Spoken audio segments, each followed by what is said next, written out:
When I was young, and many of you when you were young, the thing you heard communicated from parents to children more than almost anything else was, look at me when I talk to you. You heard that incessantly.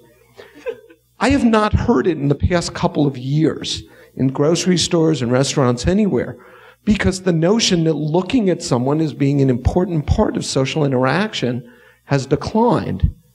And I think there's some fascinating pathologies associated with that. Number one, we no longer have to react to emotions in real time. So when someone announces or seems on Facebook that they're sad, that they're upset in some way, we can think about it. We don't have to respond immediately. And we develop likely develop what I call emotional atrophy. The need no longer to be incredibly swift in our emotional assessments and responses means that we get lazy at it.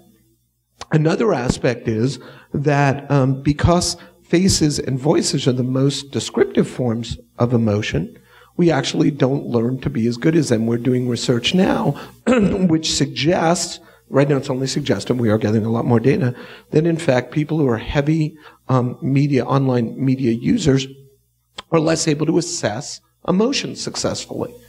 Why? Because they're just not paying attention. They're diverted elsewhere. A third problem is that social media, even though in many ways it started as an opportunity to reveal negative things, has now become the happy place. In fact, you could argue Facebook is the happiest place on earth.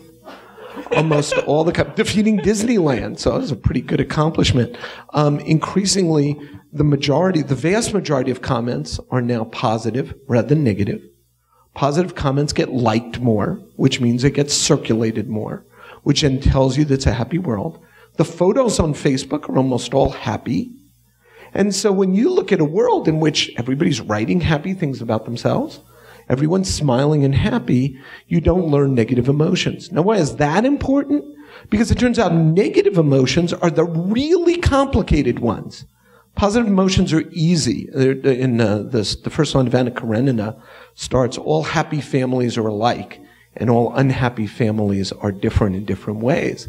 And the same thing is true of emotions. Positive emotions are remarkably homogeneous, not only in the way across individuals we treat them, but in the way our brain treats them. Our brain's pretty casual about positive emotions. But negative emotions elicit much, much more cognitive processing, much deeper processing, and much more complicated processing. So when you have to deal with negative emotions, we're just not getting any practice in it because social media removes that. Okay? So it's sort of a worldview that suggests that our understanding of social interaction is changing in ways that make it hard for people to develop emotional assessment, emotional management, because the way we learn how to manage our emotions is by watching older people. When you're young, the way you learn to manage emotions is you look at the age group directly ahead of you. This is how we learn a lot of most social things. We look at the age group just ahead of us, and see how they handle things, and then we figure out that's how we should do it.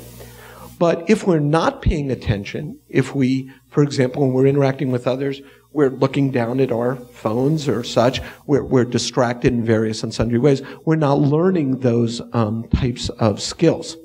And so I think that's a sort of interesting and challenging world that we're entering because of social media.